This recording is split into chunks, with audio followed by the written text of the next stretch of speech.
"If you cure my mother, I'll marry you," promised the millionaire, and what the nurse did. Michael Thompson was losing hope. For 3 months, his mother had been wasting away in that hospital bed, and all the specialists in New York City seemed to have given up on finding a solution for her worsening condition. It was during one of these desperate afternoons that he saw the young nurse carefully adjusting Mrs. Margaret's pillows. Something about that woman's dedication touched him deeply, and before he could think straight, the words came out of his mouth like a cry for help. "If you cure my mother, I'll marry you." Emily Parker almost dropped the thermometer she was holding. Her dark eyes widened, and she felt the blood rush to her face. In 5 years working at that hospital, she had never heard anything so absurd. "Are you serious?" she asked, trying to keep her voice steady. Michael ran his hand through his hair, realizing the madness of what he had said, but his anguish was so great that he couldn't take it back. "I have money. I can give you anything you want. Just help me save her." The nurse looked at Mrs. Margaret, who was sleeping deeply. Her grey hair was spread out on the pillow, and her breathing was weak but steady.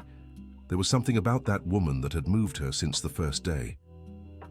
"Mr. Thompson, I do my job because it's my calling, not for crazy promises. If you'll excuse me, I need to finish your mother's care." She continued her routine, but she couldn't get the man's desperate expression out of her head. She knew he owned a large technology company, but at that moment, he seemed like just a lost son.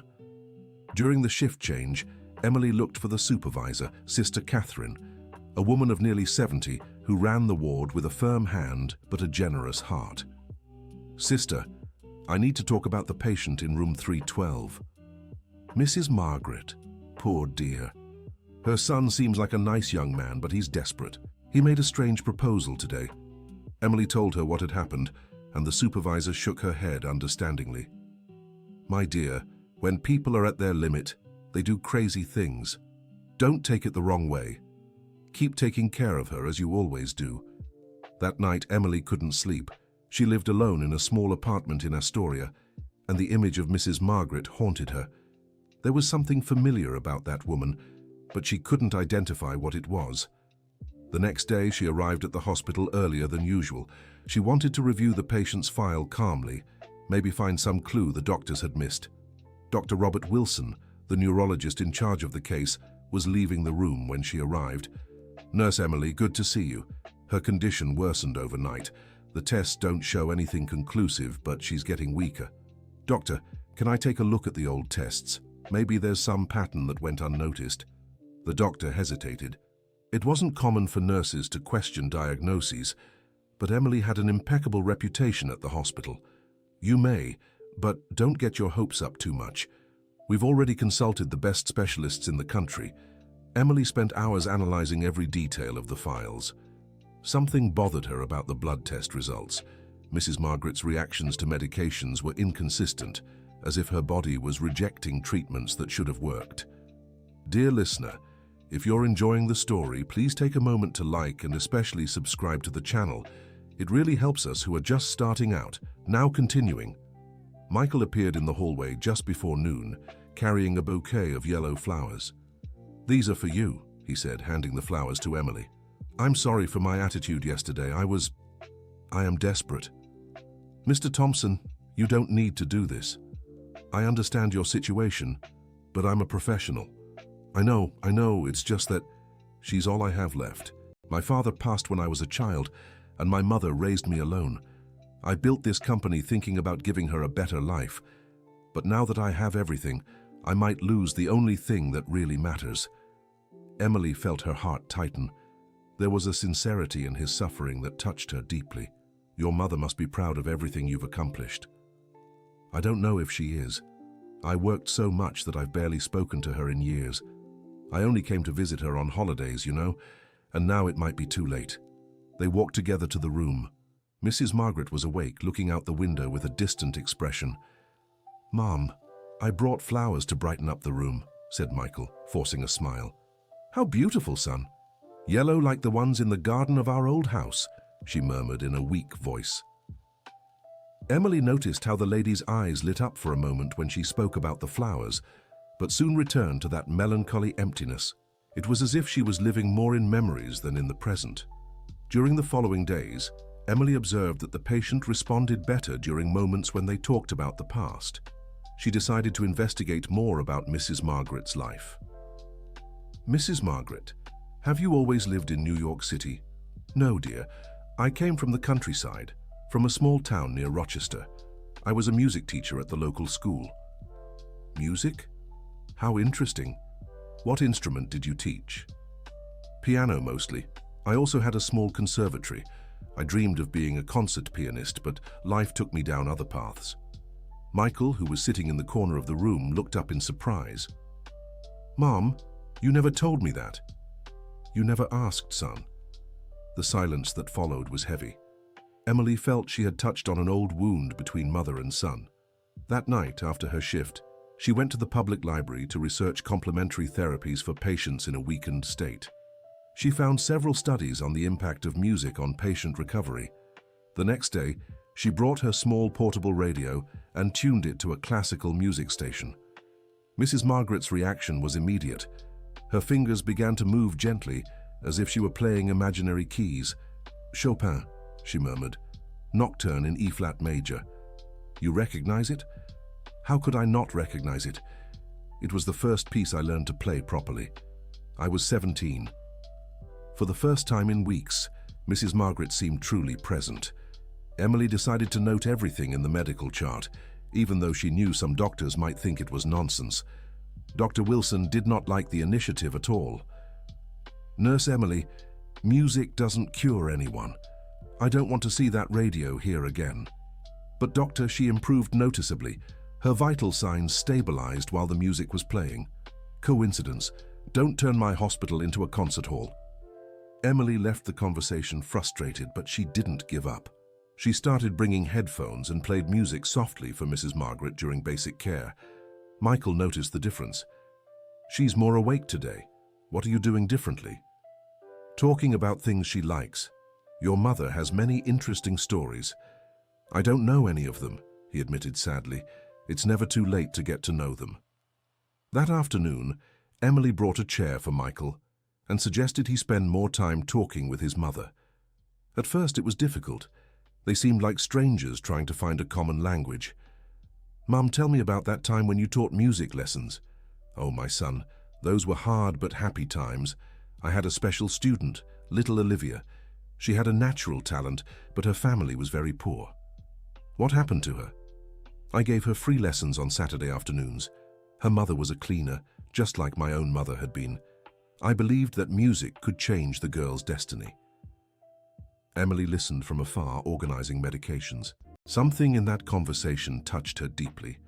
Her own mother had been a cleaning lady, and she herself had grown up dreaming of becoming a nurse precisely to help people.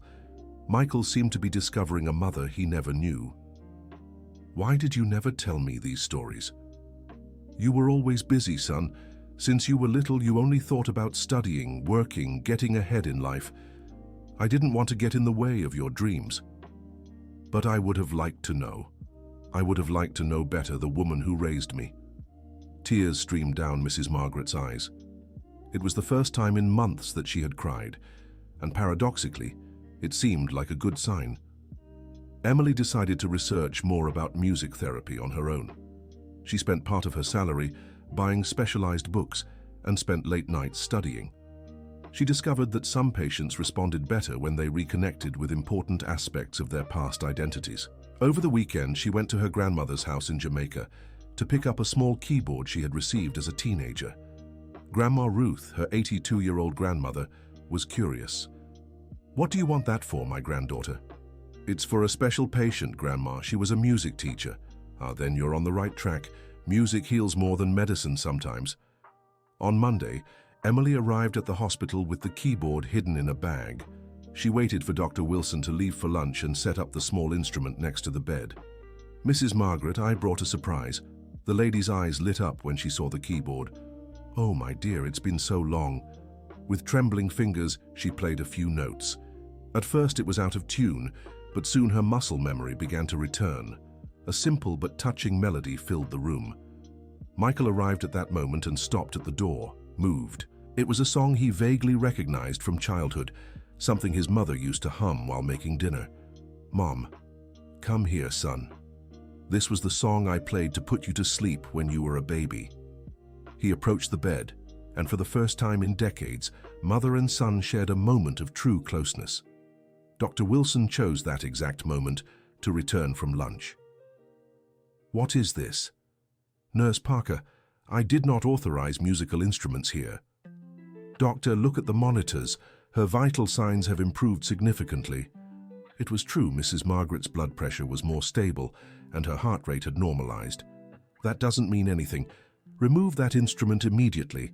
Michael stood up authoritatively. "Doctor, I'm paying a fortune for this treatment. If the music is helping my mother, it stays." "Mr. Thompson, with all due respect, this goes against medical protocols." "Then change the protocols. I can fund any experimental treatment necessary." The doctor left huffing, but the keyboard stayed. From that day on, Mrs. Margaret's recovery began to take new directions. Emily began to dedicate extra time to the patient, always outside official hours to avoid causing problems. She discovered that music was not just a hobby for Mrs. Margaret, but a fundamental part of who she was. "You know, my dear, when I stopped playing, it was as if a part of me had fallen asleep forever." "Why did you stop?" "Life. I married Michael's father, and he thought music didn't make money. He said I should focus on being a mother and a housewife. Little by little, I forgot who I was before." Emily understood that Mrs. Margaret's illness was not just physical. There was a deep sadness that came from years of abandoned dreams. She began to research the musical history of the region where Mrs. Margaret was born. She discovered that she had been a promising pianist in her youth, even being accepted into a conservatory in New York City, but gave it up to get married. "Mrs. Margaret, I found an old recording from the National Conservatory of Music. There's a 1968 performance with your name on it." The lady's eyes filled with tears. "You really found it? That was my graduation recital. I played Für Elise and cried so much I almost messed up the ending. Would you like to hear it again?" When the old music echoed through the room, Mrs. Margaret closed her eyes and smiled for the first time in months. Michael watched everything, discovering a mother he had never known. But it wasn't all smooth sailing. Nurse Karen, an older colleague who had always been jealous of Emily's dedication, began spreading rumors through the halls. "Did you see? Emily is having an affair with the rich guy. That's why she's pampering the old lady so much." "I heard him propose to her," commented another staff member. "That's unethical. Someone should report it." The whispers reached the ears of the head nurse, Susan Miller, a strict woman who wouldn't tolerate any questionable behavior. "Nurse Parker, I need to speak with you in private." In the office, Susan got straight to the point. "I heard the son of the patient in 312 made an inappropriate proposal. Is that true?" Emily took a deep breath. She knew lying would be worse. "Yes, but I rejected it immediately. I continue to care for Mrs. Margaret because it's my job." "I understand, but I also heard you've been doing unconventional activities with her. Music, those sorts of things." "I'm documenting everything. Her improvement is visible." "Emily, you're one of our best nurses, but I can't let you get emotionally involved with the families. I'm transferring you to another department." "Please, Susan, give me one more week. I'm seeing real results." "1 week, but any questionable behavior and you're going to the pediatric emergency room." Emily left the room with a heavy heart. She had just 7 days to prove she was on the right track. That afternoon, she decided to be bolder. She brought old sheet music she had gotten from the library and suggested that Mrs. Margaret try to play something more complex. "Do you think I can? I'm so weak." "Let's try little by little. Your hands still remember." Michael watched his mother struggle to play a Mozart sonata. It was a visible effort, but with every correct note, she seemed to regain a bit of her lost vitality. "Why did you never tell me you were so talented?" he asked afterward. "Because would you have understood? Your father always said music was for idle people. You grew up hearing that." "I was just a child, Mom. I would have loved to hear you play. I thought you'd be embarrassed, that you'd prefer a more normal mother." "Normal? Mum, you are extraordinary. I was the idiot for not realizing it. Emily witnessed those conversations with a broken heart. She saw how years of misunderstandings had separated two people who loved each other deeply. On Thursday of that crucial week, something unexpected happened. Mrs. Margaret had a crisis in the early hours and needed to be intubated. Dr. Wilson called Michael with a grave expression. "Mr. Thompson, I need to be frank. Your mother is very weak. The next few days are decisive." Michael collapsed into a chair in the hallway. Emily, who had been called to help with the emergency, saw his despair and couldn't remain indifferent. "Michael, can I stay with you for a while?" They spent the night at the hospital. Emily brought coffee from the machine, and gradually Michael began to open up about fears he had never confessed to anyone. "You know what the worst part is? I have money for any treatment in the world, but I can't buy more time to talk to her, to really get to know her. There's still time. She's stronger than she looks." "How can you be so sure?" "Because I've seen women like her recover from worse things.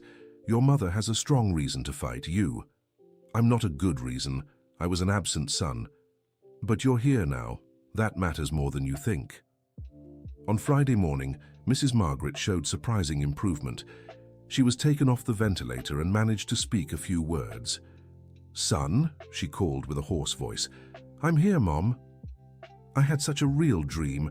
I was playing piano at a performance, and you were in the front row applauding.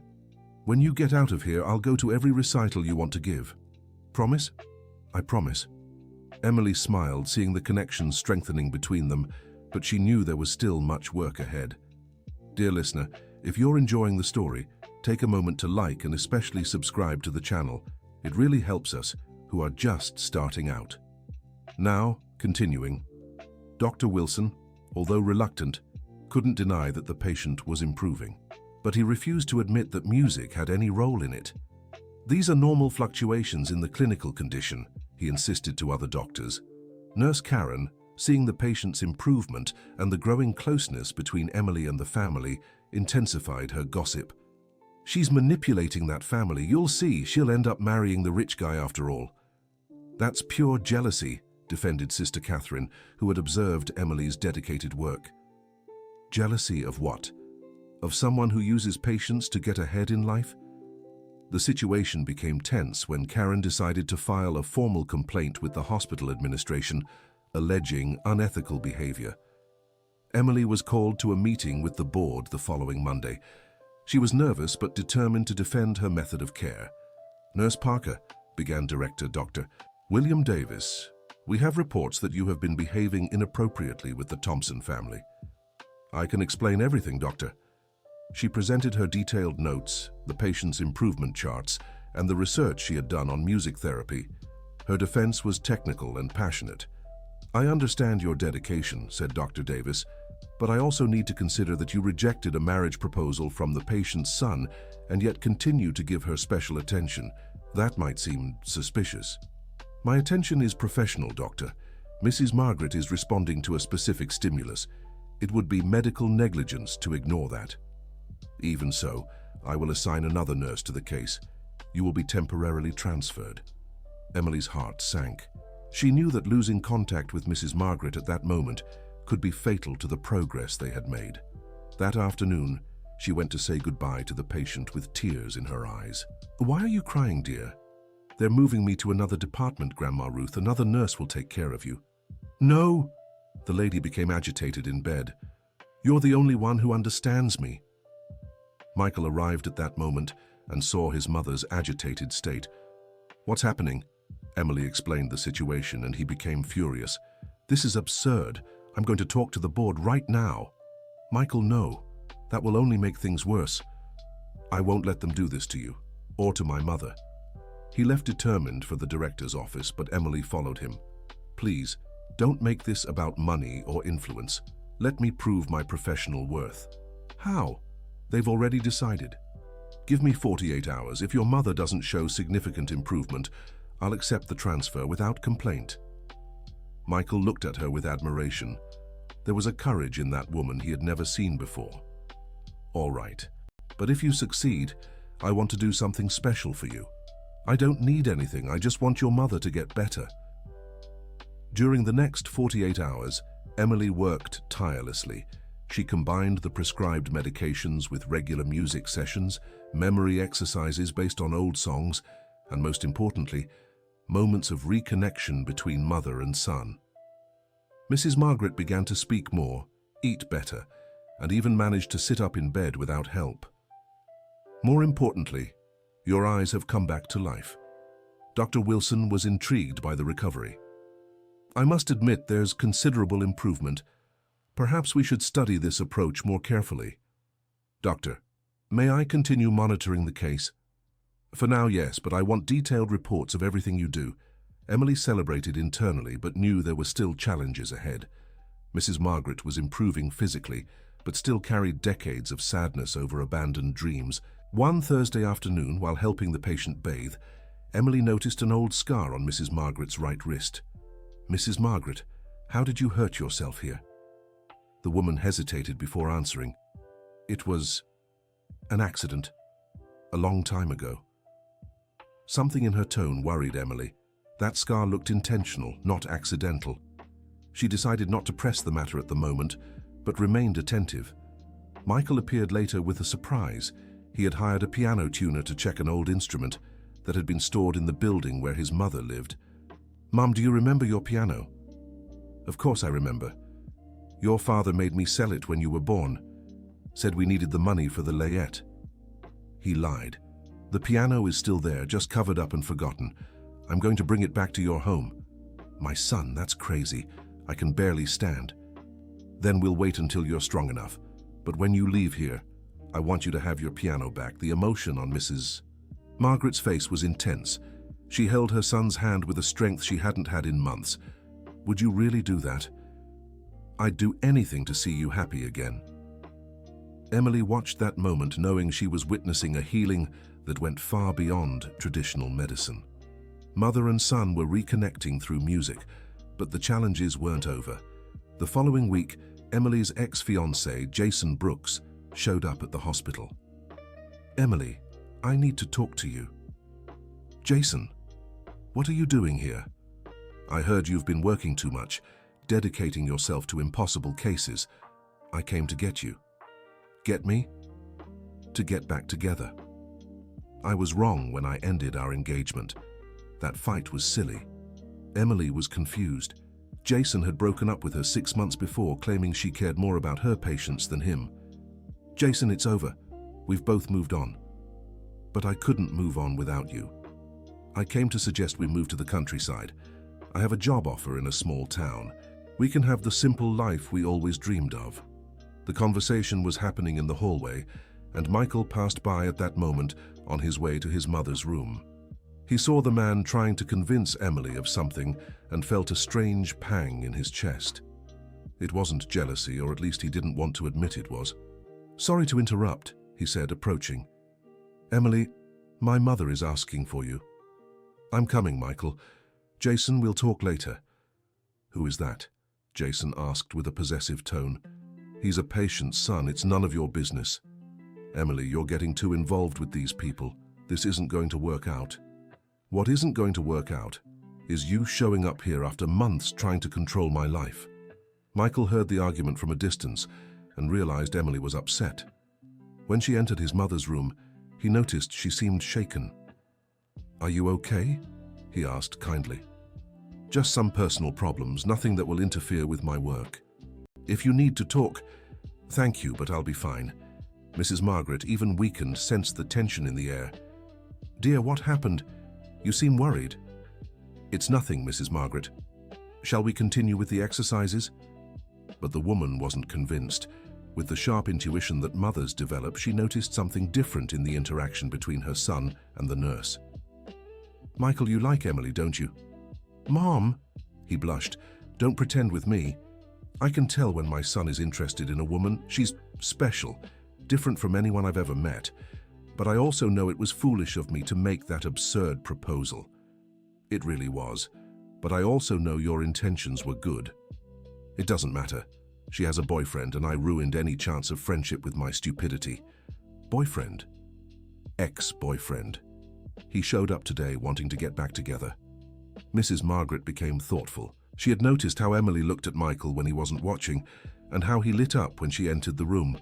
"Son, sometimes people need time to understand their own feelings." "What do you mean?" "Nothing. Just an observation from an old woman who's lived a long life." That night, Emily went home with her mind in turmoil. Jason had waited for her to leave the hospital and tried once again to convince her. "Emily, you're wasting your talent at this hospital. We could have our own practice upstate, treat simple folks, have a quiet life." "Jason, you don't understand. I don't want a quiet life. I want to make a difference." "And you think taking care of rich old people will make a difference?" "Taking care of anyone makes a difference." "You've changed, Emily. You've become harder, more stubborn." "I grew up, Jason. You just didn't grow with me." He left upset, but Emily felt relieved. For the first time, she realized how much she had transformed in recent months. Mrs. Margaret's case was changing not just the patient, but herself. The next day, last chance before the possible transfer, Emily arrived at the hospital with an idea. She had found online a recording by Mrs. Margaret's former student, that poor girl she used to teach for free. "Mrs. Margaret, I have a surprise for you." "What is it, dear?" "Remember Olivia, your special student?" "How could I forget? She was like a daughter to me. She became a professional pianist, plays with the State Symphony Orchestra, and she recorded a tribute to the teachers who marked her life." Emily put the headphones on Mrs. Margaret and pressed play. The music that started playing was a moving version of Für Elise, dedicated to Teacher Margaret, who taught me that music can change lives. Tears streamed down Mrs. Margaret's face, but they were tears of pure joy. She remembers me, after all these years. Not only remembers, she wants you to know that everything she achieved was thanks to the lessons she received. Michael was in the room and witnessed the whole scene. He saw his mother cry with happiness, knowing her past efforts had been worthwhile, and understood that her problem wasn't just physical. "Mum, you saved that girl's life through music, and she's saving mine now, reminding me of who I am." It was at that moment that Dr. Wilson entered the room for a routine evaluation. He found the patient sitting up in bed with bright eyes and stable vital signs. "Mrs. Margaret, how are you feeling?" "Better than in months, doctor. I'll run new tests, but the improvement is remarkable." "What changed in recent days?" Emily and Michael exchanged knowing glances. "I think she just decided to get better," said Emily. "Medicine doesn't work that way, nurse." "But people do," Mrs. Margaret replied with a smile. The tests confirmed a surprising recovery. The levels that had been off for months returned to normal, and the muscle weakness decreased significantly. Dr. Davis, the director, called a meeting with the whole team. "I must acknowledge that Nurse Parker's unconventional method brought unexpected results. We'll keep her on the case and study the possibility of a pilot program for complementary therapies." Karen didn't hide her irritation, but Sister Catherine smiled proudly. "I always knew Emily had a special gift," she commented. From that moment on, Mrs. Margaret's recovery accelerated. Within 2 weeks, she could already walk down the hallway with the support of a cane, and her fingers were regaining their agility on the small keyboard. "Emily, may I ask you something?" she said one afternoon. "Of course, Mrs. Margaret. I want to meet your family. You talk so much about your grandmother that I'm curious." "You would really like that?" "Very much. And I also want you to tell me why you became a nurse." Emily hesitated. Her personal story had painful episodes she preferred to forget. "It's a long story. I have time. And after all you've done for me, I deserve to know you better." Emily took a deep breath and began to tell her story. She talked about growing up in the outskirts with only her grandmother, about her mother who had left when she was little to try to make a life in another state and never came back. "My grandmother worked her whole life as a cleaner. She never complained, never played the victim. She always said that education was the only inheritance she could leave me." "And your father?"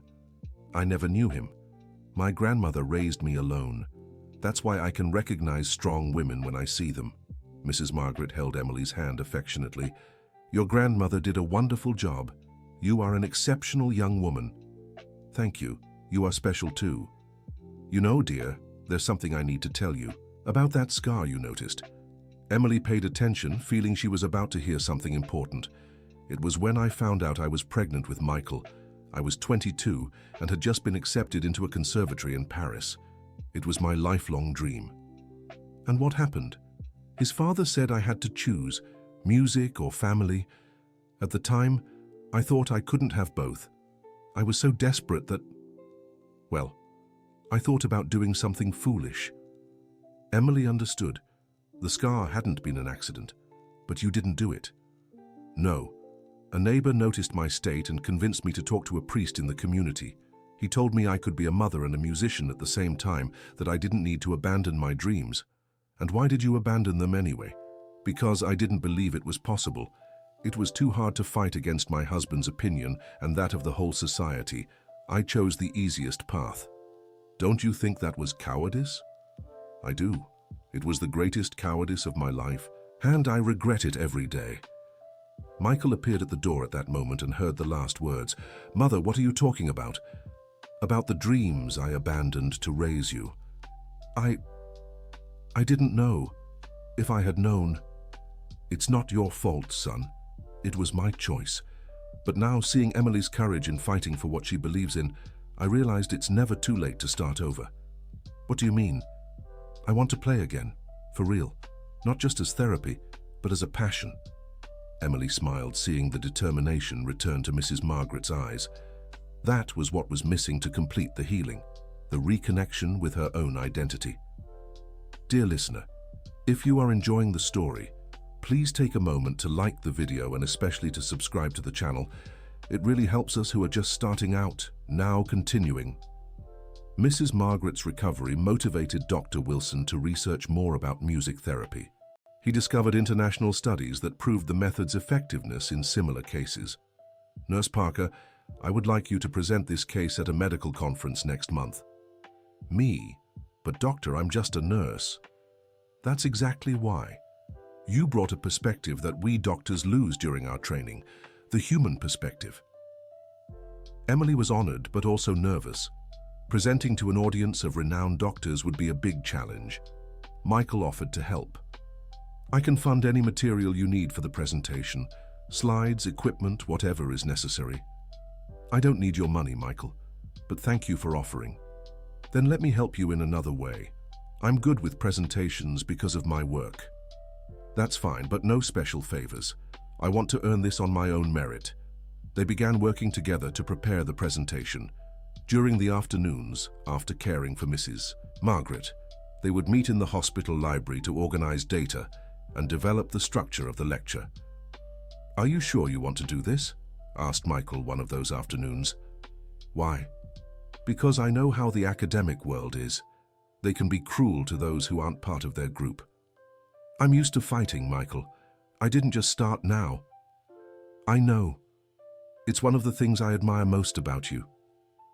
They looked at each other for a moment, and Emily felt something different in the air, a connection that went beyond the professional situation. Michael, we better keep our focus on the work. You're right. I'm sorry. But both knew something was changing between them. Mrs. Margaret was scheduled to be discharged the following week. In 3 months, she had gone from being given up on to completely recovered, surprising the entire medical team. Emily, how can I ever thank you for everything you've done for me? You don't need to thank me for anything, Grandma Ruth. Seeing you well is the best reward. But I want to do something special. You gave me back my life. You gave yourself back your life. I just helped you remember who you always were. Even so, I have a proposal. What kind of proposal? I want you to help me create a project, a music conservatory for underprivileged children. Your son has already authorized the investment. Emily was moved. It was a beautiful idea, one that perfectly matched her values. It would be an honor, Grandma Ruth. Then it's decided. We will change lives through music, just as you changed mine. Michael watched that conversation with a full heart. He saw 2 extraordinary women planning something that could impact hundreds of children. Mother, may I make a suggestion? Of course, son. How about we call it the Olivia Music Conservatory, in honor of that special student of yours? Mrs. Margaret's eyes filled with tears of happiness. Perfect. Olivia would be proud. The hospital discharge was scheduled for the following Friday. During her last days in the hospital, Mrs. Margaret insisted on playing for other patients on the ward. "Emily, take me to Mrs. Jenkins's room. She seems so sad. Grandma Ruth, you are still recovering. I am strong enough to cheer up someone else." They went to the neighboring room, where an 80-year-old woman was hospitalized for diabetes complications. When Mrs. Margaret began to play an old waltz, the patient opened her eyes for the first time in days. "My God, this music! It was my late husband's favorite."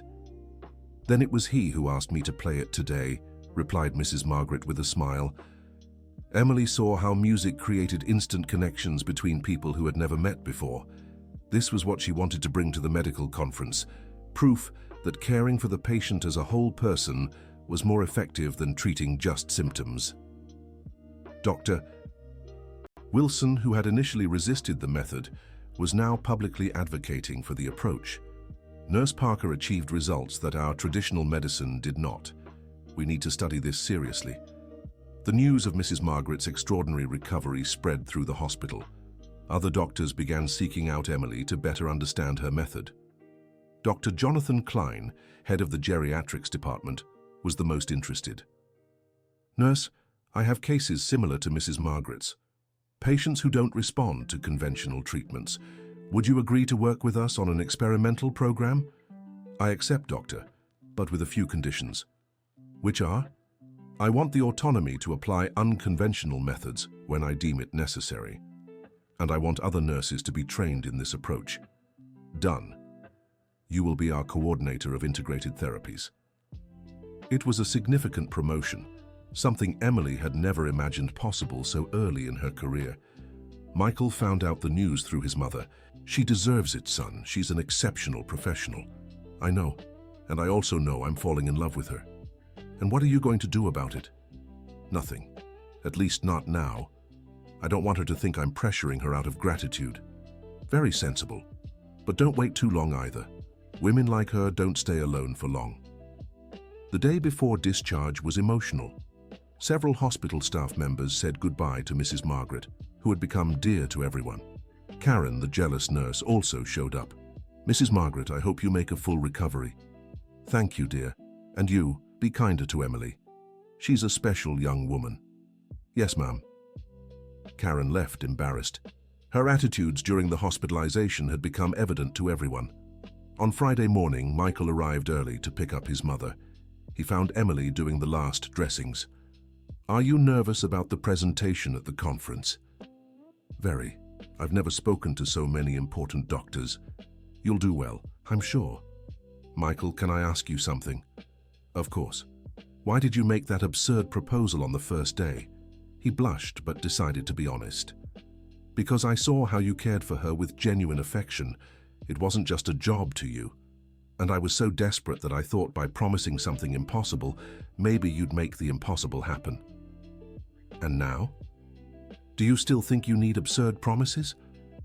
"Now I know you would do the impossible even without any promise. Because that's who you are." Mrs. Margaret, who pretended to be asleep but heard the whole conversation, smiled to herself. Her two protégés were finally understanding each other. Leaving the hospital was emotional. Staff said goodbye, patients thanked her for the music she brought to the rooms, and even Dr. Wilson admitted he had learned something valuable. "Nurse Parker, thank you for teaching me that medicine is more than protocols."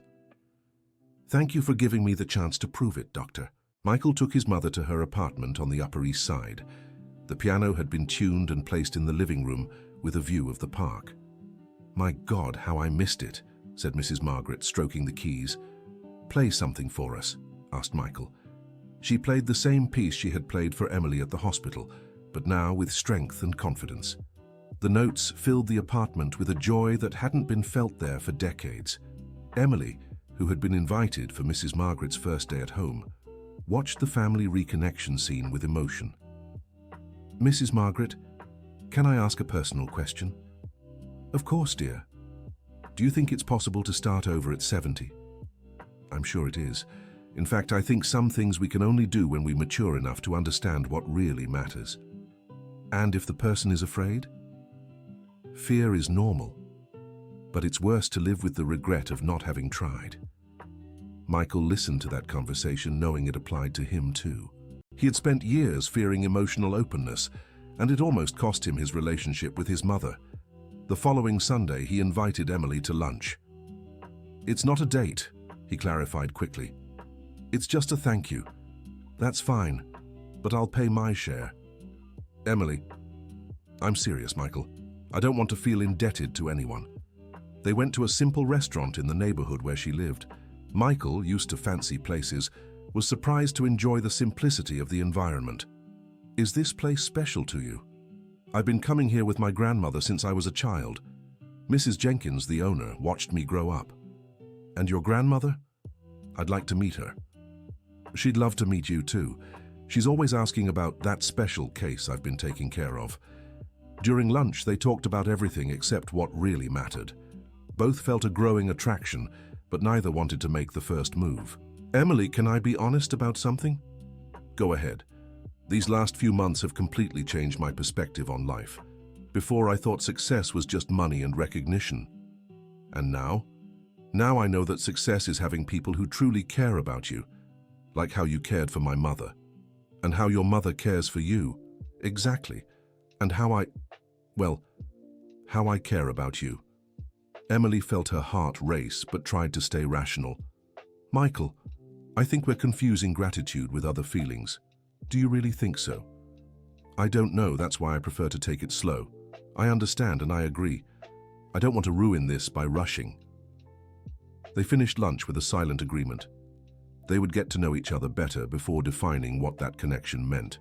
The presentation at the medical conference was scheduled for the following Thursday. Emily rehearsed dozens of times but still felt unsure. The night before, Mrs. Margaret called her. "Dear, how are you feeling?" "Nervous, Mrs. Margaret. What if they don't take my approach seriously?" "Then they don't deserve to learn from you, but I'm sure they'll be impressed." "How can you be so sure?" "Because you saved my life in a way none of them could. That speaks for itself." On the morning of the conference, Emily woke up early and went to the neighborhood church to light a candle. She wasn't particularly religious, but she needed a moment of peace before the big challenge. She found a surprise there. Michael was also praying. "Are you here for the same reason?" she asked. "I came to ask for your success today. My mother won't stop talking about how proud she is of you. I'm so afraid of disappointing everyone." "Impossible. You're incapable of disappointing."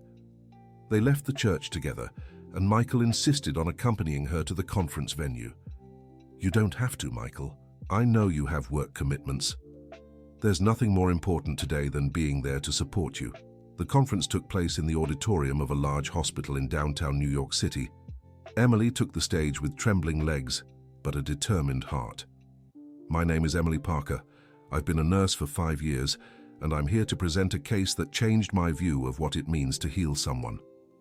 She told Mrs. Margaret's story in a technical yet moving way, showing improvement charts, patient testimonials, and concrete results of the integrated treatment. Traditional medicine had reached its limit. That's when we decided to treat not just the sick body, but the whole person behind the illness. The audience remained silent throughout the presentation. When she finished, questions began to arise. "Nurse Parker, how did you ensure it wasn't just coincidence?" asked one doctor. "I documented every step meticulously. I have detailed records showing the direct correlation between musical stimuli and clinical improvement." "And how do you replicate this method on a large scale?" questioned another. "By training multidisciplinary teams to see the patient as a person, not as a set of symptoms." The presentation was a success. Several doctors approached her afterward to exchange contacts and learn more about the method. Dr. Elizabeth Harris, a renowned geriatrician, was the most enthusiastic. "Nurse, I'd like you to consider pursuing a graduate degree in gerontology, with a full scholarship, of course." "Doctor, that's a dream I didn't even know I had." "Then make it come true. The country needs professionals like you." Emily left the conference on cloud 9. Michael was waiting for her in the lobby with a proud smile. "So, how did it go?" Unbelievable! They offered me a scholarship, proposed partnerships. They want to replicate the method in other hospitals. I knew it. I knew you'd knock it out of the park. Thank you for believing in me. How could I not believe? You brought my mother back to life. They had lunch together to celebrate, and for the first time, they talked about personal matters without the tension of the hospital. Emily, can I confess something? Go ahead. When I made that stupid proposal, it wasn't just desperation. There was something about you that caught my attention from the very first day. Michael, let me finish. I know it was inappropriate. I know you have every right to think I'm an idiot. But I wanted you to know that my feelings are sincere. And what do you expect me to do with that information? Nothing. I just wanted you to know. No pressure, no expectations. Emily looked at that man who had changed so much in the last few weeks. The arrogant businessman from the first day had given way to a dedicated son and a loyal friend. Michael, I also need to confess something. What? You're not the same person who made that crazy proposal anymore. And well, I've changed too. In what way? Before you annoyed me because you thought money solved everything. Now I see that you've learned that some things are priceless. And does that change anything? It changes everything, because now I can consider you a true friend. Just a friend? He asked with a shy smile. For now, yes, but who knows in the future? It was the opening Michael needed to hear. Not a promise, but a possibility. Mrs. Margaret was discharged the following Friday. The moment of saying goodbye at the hospital was emotional. Emily, you will always have a mother in me, she said, hugging the nurse, and you will always have a daughter in me. Take good care of my son. He's a good man. He just needs someone who understands him. Mrs. Margaret, I don't know if... I know. Trust a woman of experience. 3 weeks later, Emily started her postgraduate studies in gerontology. It was an intensive course that required a lot of studying, but she was determined to become an expert in elderly care. Michael showed up regularly to give news about his mother and secretly to see her. How is she? Emily always asked. Unrecognizable. She plays the piano every day, is planning the conservatory, and has even started giving private lessons to some children in the building. That's wonderful, and you too. We've talked more in 1 month than in 10 years. I'm discovering an amazing mother. I'm glad to hear that. Emily, can I ask a favor? Depends on the favor. My mother wants you to have dinner with us on Sunday. She says she wants to show you the progress of the conservatory. I don't know if it's appropriate. Please, as a family friend. Emily accepted. On Sunday, she went to Mrs. Margaret's apartment and found an impressive transformation. The place was full of life, with sheet music scattered around, new plants, and even a cat that Mrs. Margaret had adopted. Emily, how wonderful to see you. Mrs. Margaret greeted her with a tight hug. Mrs. Margaret, you look radiant. That's what happens when we go back to doing what we love. Come, I want to show you the conservatory projects. They spent hours talking about architectural details, teaching methods, and funding options. Michael participated enthusiastically, giving practical suggestions for implementation. We've already chosen the location, he said. It's in an underprivileged neighborhood in the South Zone. It will serve children who would never have access to music education. And we already have our first volunteer teacher, added Mrs. Margaret. Who? Olivia. I managed to locate her. When she heard about the project, she offered to teach on Saturdays. Emily was moved to see how everything was connecting perfectly. During dinner, the conversation flowed naturally among the three. It was as if they were a family that had always known each other. Emily, my son told me you're doing postgraduate studies, said Mrs. Margaret. Yes, it's tough, but I'm loving it. And the studies on music therapy? This will be the focus of my final research project. What a coincidence. Michael is funding research on complementary therapies for the elderly. Really? Emily looked at him surprised. After everything I learned from you two, I thought I should invest in this. Why didn't you tell me? Because I wanted it to be a surprise. Mrs. Margaret smiled, seeing the connection between the two. How about you work together on this research? "Mom," Michael protested. "It's an excellent idea," said Emily, "combining financial resources with technical knowledge." "Are you sure?" asked Michael. "I am, as long as it's a serious professional partnership. Of course, nothing beyond that." But everyone knew it would be hard to keep it just at a professional level. The first month of partnership was productive. They met twice a week to discuss the progress of the research and the conservatory. Emily brought the medical expertise. Michael contributed with business vision and resources. "Emily, I have an idea for the conservatory's opening," he said in one of these meetings. "What? How about an opening concert? My mother could play, along with Olivia and other people from the community." "I love it. It would be a way to show how music connects generations." "Exactly. And maybe we can get others to support the project." "Michael, you've changed a lot since we met." "How so?" "Before you only thought about financial results. Now I see you genuinely care about social impact. I learned from you and my mother that money without purpose is worthless." That afternoon they worked late organizing event details. When they realized, it was almost midnight. "Emily, let me take you home." "No need, Michael. I can take the subway." "At this hour? No way." In the car, the intimacy of the small space made both more aware of the attraction they felt. "Michael, I need to tell you something." "What?" "Jason has been reaching out to me again. He wants to get back together." Michael felt a pang of jealousy but tried to hide it. "And you? How do you feel?" "Confused. He represents security, a predictable life. But he also represents conformity with a version of myself I no longer want to be." "And what do you want to be?" "Someone who makes a difference, someone who isn't afraid to dream big." "You already are that person, Emily." "Sometimes I'm afraid I'm not, especially when I think about getting involved with someone who has a life so different from mine." Michael understood she was talking about him. "Emily, I would never ask you to change who you are. In fact, it's exactly who you are that makes me..." "What?" "That makes me admire you so much." They arrived at her building in silence. Before getting out of the car, Emily turned to him. "Michael, can I ask for a little more time? All the time you need. Thank you for being patient. Thank you for being honest." She got out of the car knowing she was falling in love, but still fighting it. The preparation for the conservatory opening took over the next few weeks.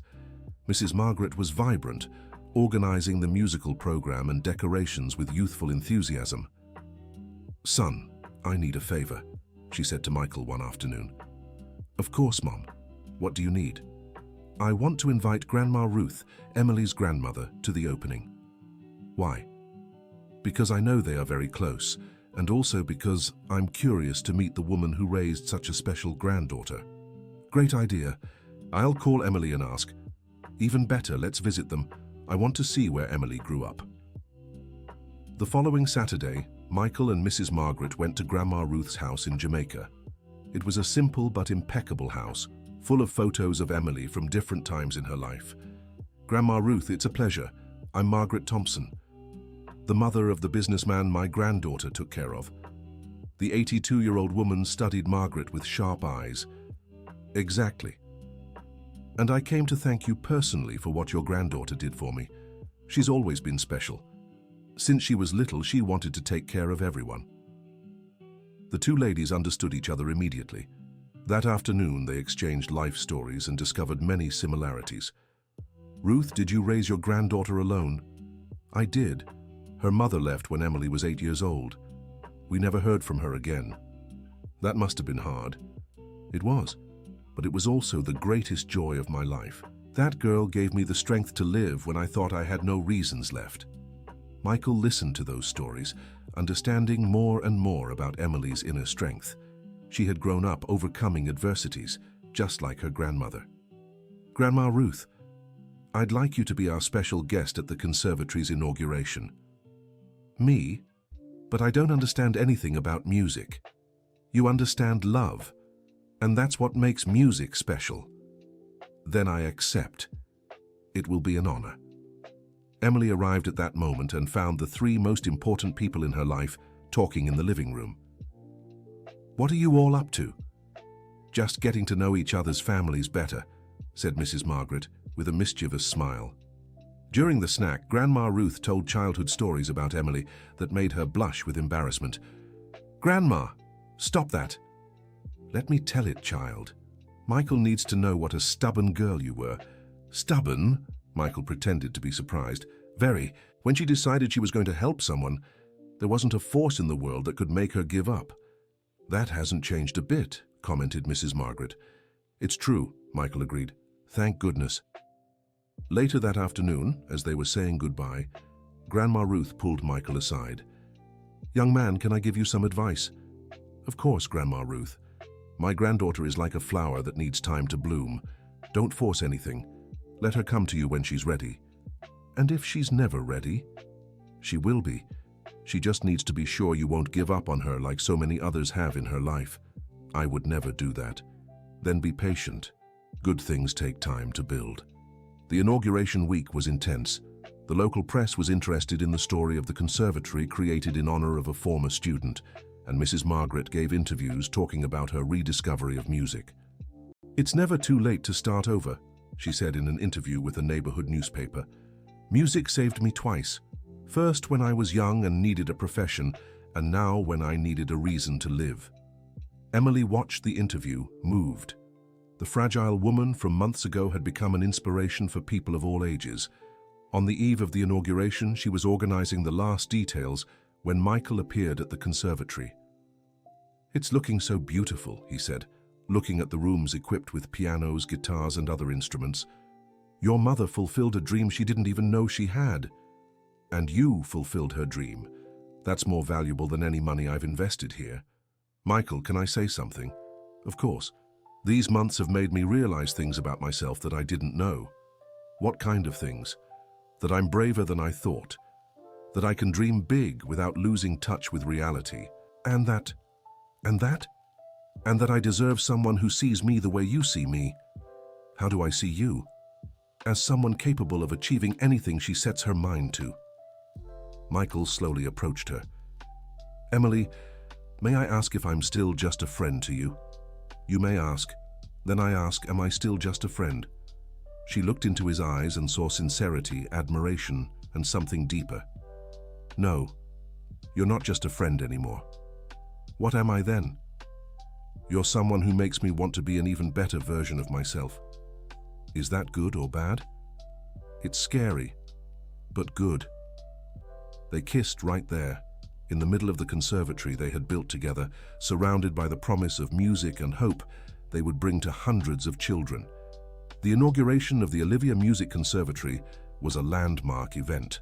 Over 200 people attended, including families from the neighborhood, healthcare professionals, and local authorities. Mrs.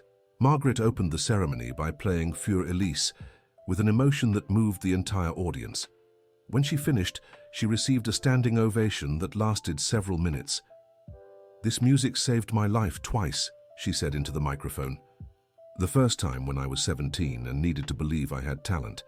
The second time a few months ago, when a special nurse reminded me of who I always was."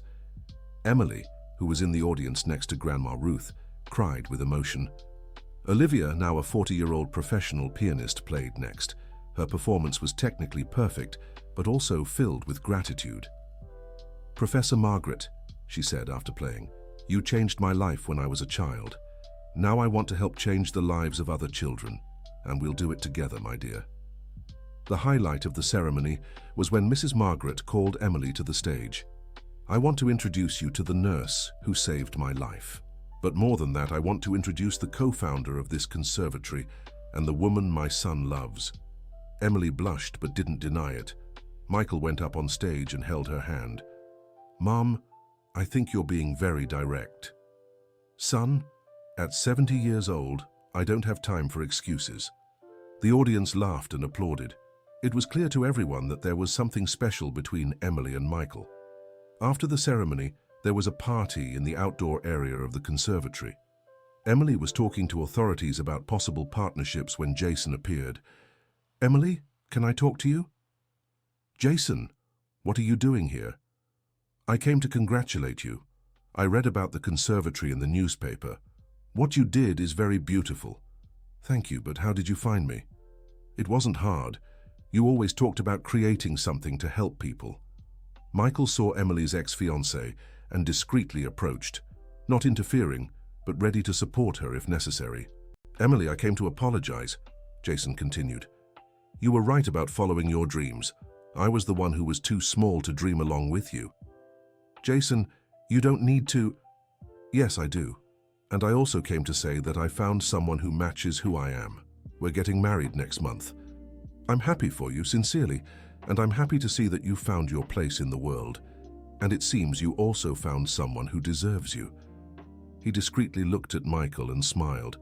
He seems like a good man. Yes, he is. Then I wish you all the happiness. Jason said goodbye and left. Emily felt relieved to have definitely closed that chapter of her life. Are you okay? Asked Michael, approaching. Better than okay. I think I'm finally ready. Ready for what? To stop being afraid of the future. And does that include having a future with me? It includes seriously considering that possibility. That's more than I hoped to hear today. Michael, we still have a lot to talk about, a lot to discover about each other. I know, but I'm willing to have all the patience in the world. And I'm willing to be honest about my feelings. The party continued late into the night. Mrs. Margaret played several songs, accompanied by Olivia and other people from the community. The conservatory was already fulfilling its role of uniting people through art. Grandma Ruth enjoyed herself talking with other seniors from the area, exchanging stories and making new friends. Emily, your grandmother is a delight, commented Mrs. Margaret. They got along well, didn't they? Very well. We're thinking about creating a senior choir here at the conservatory. What a wonderful idea. It was her idea, actually. She said there are many seniors in the neighborhood who would love to sing together. I fully support it. When the party ended, Michael offered Emily a ride to take Grandma Ruth home. Thank you, dear, said the grandmother. You seem like a good-hearted young man. Thank you, Grandma Ruth. You raised an extraordinary granddaughter. I know, and I hope you're smart enough to appreciate that.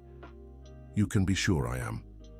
At the doorstep, Grandma Ruth called Emily aside. My granddaughter, this young man is different from the others. Why do you say that, Grandma? Because I saw how he looks at you. It's not just passion, it's genuine admiration. And is that good? It's rare. Very rare. Emily fell asleep thinking about her grandmother's words. She knew she was at an important decision point in her life. The following Monday, she and Michael met to discuss the conservatory's first reports. 20 children had signed up for classes and demand kept growing. Emily, I think we'll need to expand the project faster than planned. That's a good problem to have. Yes, and speaking of good problems... What? My mother wants to know when you'll stop stalling and accept having dinner at our house every week. She said that? She did. And she also asked when I'll stop stalling and admit that I'm in love with you. Emily laughed, feeling her heart race. And what did you answer? That I'm also waiting for her to stop stalling and admit she feels the same about me. Michael, Emily, you don't need to answer now. You just need to know that my feelings are real and that I won't give up on you easily. What if I say I feel the same way too? Then I'll ask if I can kiss you again. And if I say you can, then I'll kiss you as if it were the first time. And that's exactly what happened. A gentle kiss, full of promises and hope for the future. 2 months later, the Olivia Music Conservatory was already serving 50 children.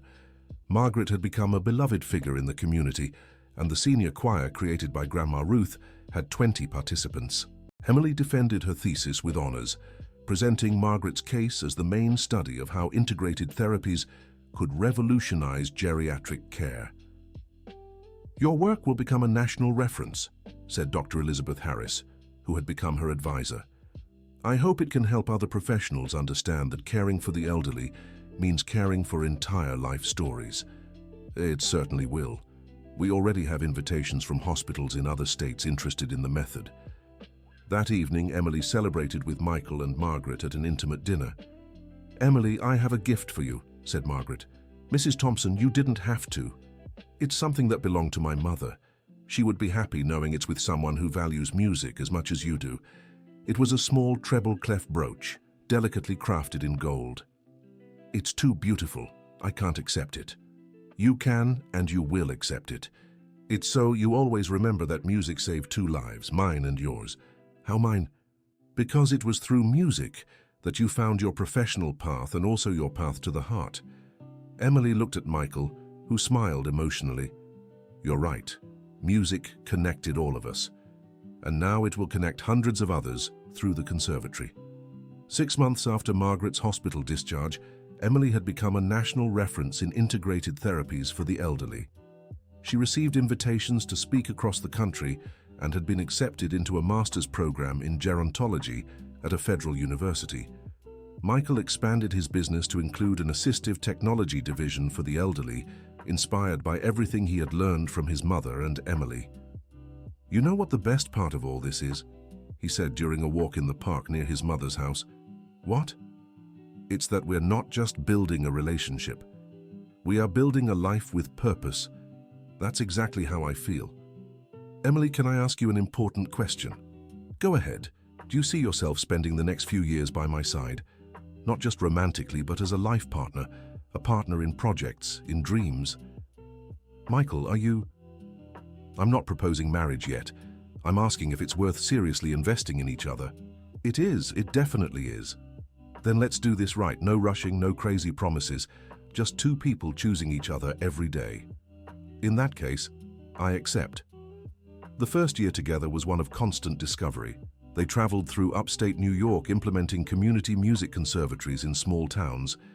Emily taught courses on integrated elderly care, while Michael handled the administrative and financial side. Mrs. Margaret accompanied them whenever possible, performing at openings and inspiring other seniors not to give up on their dreams. You 2 saved my life, she said on one of those trips. We only helped you save yourself, replied Emily. It was more than that. You gave me the family I always wanted. What do you mean? A son who truly knows me and a daughter-in-law who understands me like a daughter. What more could a woman my age want? Daughter-in-law? Emily blushed. Oh dear, it's obvious you're going to get married. You're just waiting for the right moment. Michael and Emily looked at each other and laughed. Mrs. Margaret was right, as always. Mom, do you have any suggestion for when the right moment would be? Asked Michael. When you stop being afraid of the happiness you deserve. 2 weeks later, during a performance by the senior choir at the conservatory, Michael excused himself in the middle of the event to make an announcement. I'd like to call Emily up here. Michael, what are you doing? She whispered, trusting the right moment. He stepped onto the small stage of the conservatory, surrounded by all the people who had become important in their lives. Emily Parker, a year ago, you saved my mother's life. But more than that, you saved my own life by teaching me what truly matters. Michael, you taught me that true love isn't a desperate promise made in a moment of despair. It's a conscious choice made every day. He knelt in the middle of the conservatory, pulling a small box from his pocket. That's why I want to choose you every day for the rest of my life. Will you marry me? The audience fell into an expectant silence. Emily looked around and saw Grandma Ruth crying with emotion, Mrs. Margaret smiling proudly, and dozens of other people she had met through the conservatory. Michael, isn't this another desperate promise? No, it's a promise from a man who learned to truly love. Then I accept. I accept spending my entire life by your side. The conservatory erupted in applause and music. Mrs. Margaret played the wedding march on the piano. Olivia accompanied on the violin, and the senior choir sang a love song that brought tears to everyone's eyes. The wedding took place 6 months later.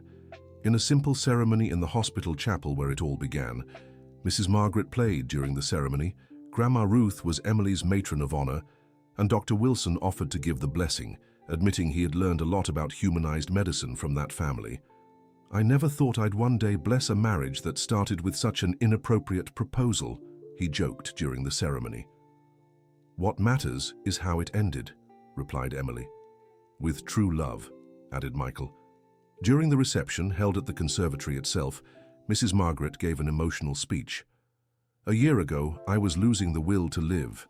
I thought my life had no more purpose, that I was just a burden to my son. Mum, Michael tried to interrupt. Let me finish, son. Today I'm here watching two people I love start a new life together, celebrating in a place that exists because we believe it's never too late for a fresh start.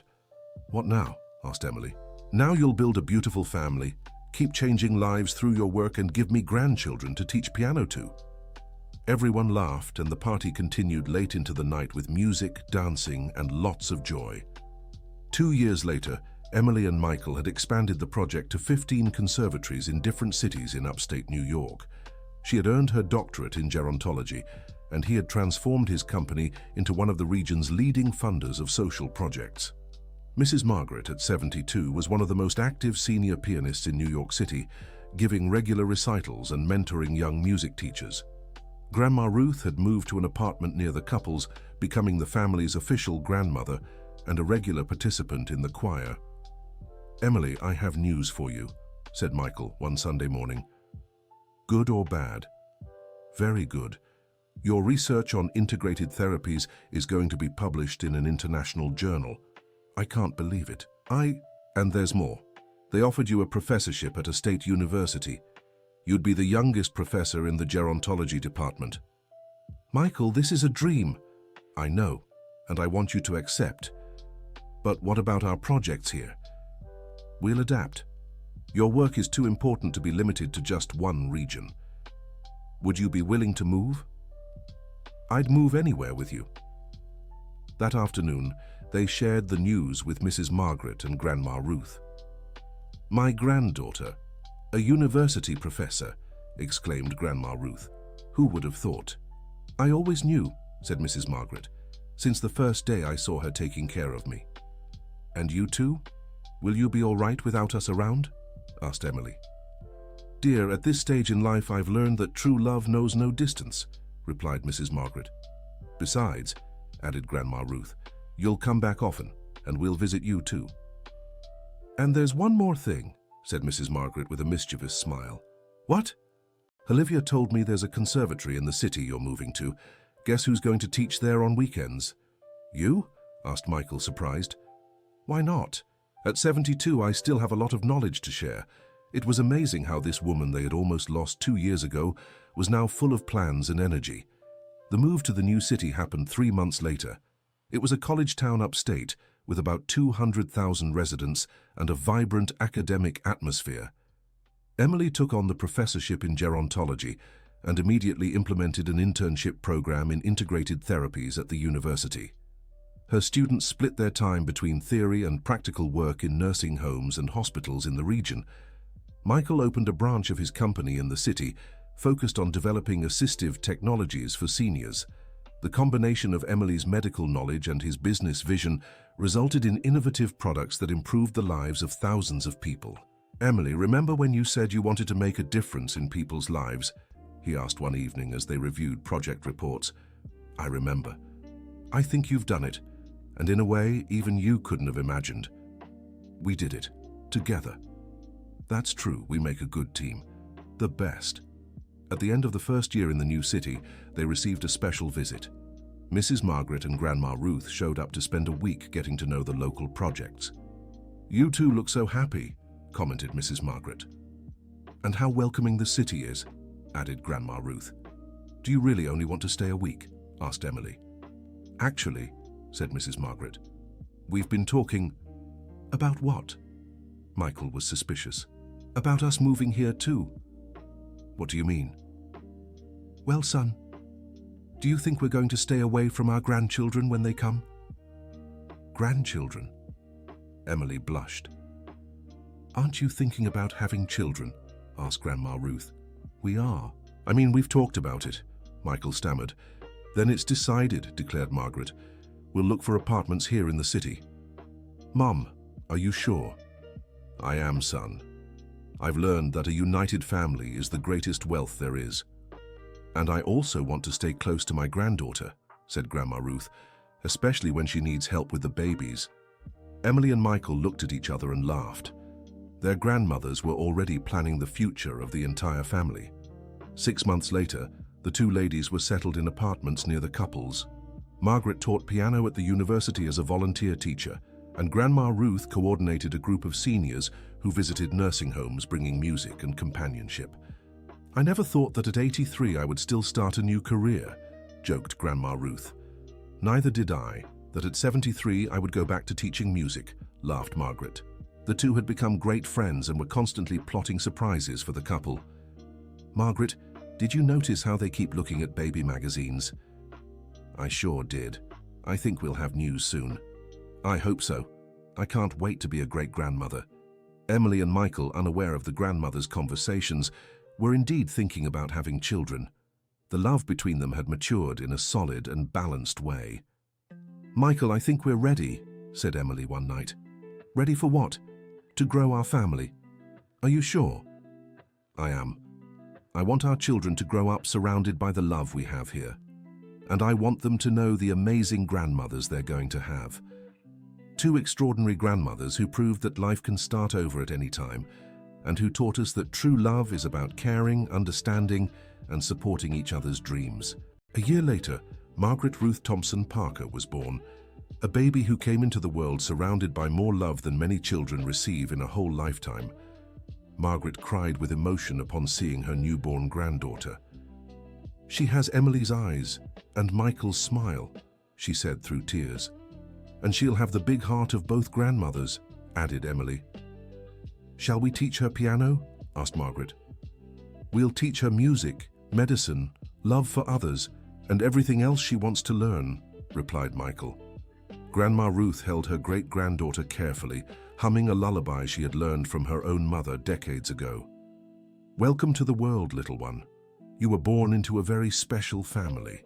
The baby opened her little eyes as if she were listening and understanding every word. "She already likes music," observed Emily. "Of course she does. She's the granddaughter of the best musicians I know," joked Michael. 3 years later, the Olivia Music Conservatory had become a national model for inclusive music education. Emily's research on integrated therapies was a reference in universities across the country, and Michael had created a foundation dedicated exclusively to social projects in the areas of health and education. Little Margaret grew up surrounded by music, love, and examples that it is possible to turn challenges into opportunities. "Daddy, why does Grandma Margaret cry when she plays the piano?" the little girl asked on a family Sunday. "Because she gets emotional remembering all the beautiful stories that music has brought to our family." "And why does Grandma Ruth sing all the time?" "Because music makes the heart happy," explained Emily. "I also want to have a happy heart." "You already do, my love. You were born with the happiest heart in the world." The two grandmothers smiled, seeing how the new generation was naturally growing up with the values that had taken them decades to understand. During a Sunday dinner, Mrs. Margaret made a special announcement. "Family, I have important news." "What is it, Mom?" asked Michael. "Olivia is organizing a concert in honor of the conservatories we created. It will be at Lincoln Center, and all proceeds will go toward expanding the project." "How wonderful!" exclaimed Emily. "And she wants me to play with her. A special performance for teacher and former student." "Mom, what an honor. Will you accept?" "I will. At 75, I am going to fulfill my dream of performing at Lincoln Center." "I'm so proud," said Emily, hugging her mother-in-law, "and I am proud to have you as my family." Little Margaret, who was 3 years old and already showed interest in the instruments, clapped her hands. "Grandma is going to play at the big theater?" "Yes, my princess." "Can I go?" "Of course you can. You'll be our official cheerleader." The concert was scheduled for 3 months later. Mrs. Margaret began rehearsing intensely, preparing a special repertoire that told the story of her life through music. "Emily, I'm nervous," she confessed one afternoon during rehearsal. "Why?" "You play beautifully." "Because this will be the fulfillment of a dream I've held for over 50 years. "And is that a reason to be nervous or happy?" "Both, but mostly happy." "Then focus on the happiness. The rest is just technique, and you've mastered technique." In the week of the concert, the whole family was anxious. Michael hired a personal trainer specifically to help his mother with breathing exercises and anxiety control. "Son, you're exaggerating," laughed Mrs. Margaret. "I want it to be perfect for you, Mom." "It already is. Having you by my side is all I need," I'd. The night of the concert arrived with great anticipation. Lincoln Center was packed, with people who had followed the family's story through the local press. Emily was in the audience with little Margaret on her lap, Michael beside her, and Grandma Ruth holding all their hands. "Mom, I'm nervous," confessed Michael. "She's going to do wonderfully," assured Emily. "How can you be sure?" "Because she's not playing alone. She's playing for all of us, for all the children at the conservatory, for all the people she has inspired." When Mrs. Margaret stepped onto the stage, she received an ovation just for appearing. She waved to her family in the audience and sat at the piano. "Good evening. My name is Margaret Thompson. I am 75 years old, and tonight I'm going to fulfill a lifelong dream." She began to play Für Elise, the piece that had marked all the important moments of her journey. But this time, she played with refined technique and a deep emotion that only decades of life experience could provide. The audience remained in absolute silence throughout the performance. When she finished, the applause was endless. Olivia came on stage to play with her, and together they performed a Mozart sonata that moved even the music critics. "Professor Margaret," said Olivia at the microphone, "you taught me that music is not just technique, it is soul. And today, the whole theater could feel your soul through the keys. And you taught me that the lessons we pass on can come back to us in unexpected moments," replied Mrs. Margaret. The concert raised enough funds to create 10 more conservatories across the state. Mrs. Margaret's performance made national news, inspiring other seniors to pursue old dreams. "Emily, have you seen the articles about your mother-in-law?" asked a university colleague. "I have. She's famous. And you? How does it feel to be part of this story?" "Privileged. Very privileged." "Why?" "Because I learned that sometimes saving one person is just the beginning. What matters is how that person uses the second chance they were given." 6 months after the concert, Emily discovered she was pregnant again. The couple's second child was on the way. "Michael, how do you think our mothers will react?" "They'll probably fight over who gets to teach piano to this one first. What if it's a boy? Then they'll teach him guitar, electric guitar, drums, anything to keep the family's musical tradition going." They laughed, imagining the joy the news would bring to both grandmothers. When they told them, the reaction was exactly as they expected. "Another grandchild," exclaimed Margaret. "Another child to spoil," celebrated Grandma Ruth. "Will this one be a musician too?" asked little Margaret, who was now 4 years old. "They'll be whatever they want to be," replied Emily. "Music, medicine, engineering, anything that makes them happy." "Like you did with me," said Michael. "Like our family has always done for each other," added Margaret. The second child was born in an especially flowery spring. It was a boy who was named Nathan Christopher, in honor of Michael's father whom he had never met, and sister Catherine, who had supported Emily during the difficult times at the hospital. "Now our family is complete," said Michael, holding his newborn son.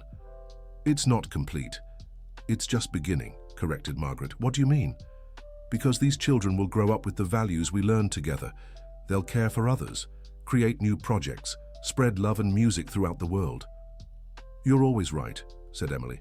"Not always. But at 75, I've learned to recognize what's worthwhile." 5 years later, the family had settled completely in the new city. Emily was one of the country's most respected researchers in the field of gerontology. Michael had expanded his assistive technology business throughout Latin America, and Margaret was nationally known as the senior pianist who inspired people to never give up on their dreams. The conservatory project had reached 50 units, serving over 2,000 children and offering activities for nearly 1,000 seniors across the state. "Emily, can you come here?" called Michael on a Saturday afternoon. "What is it?"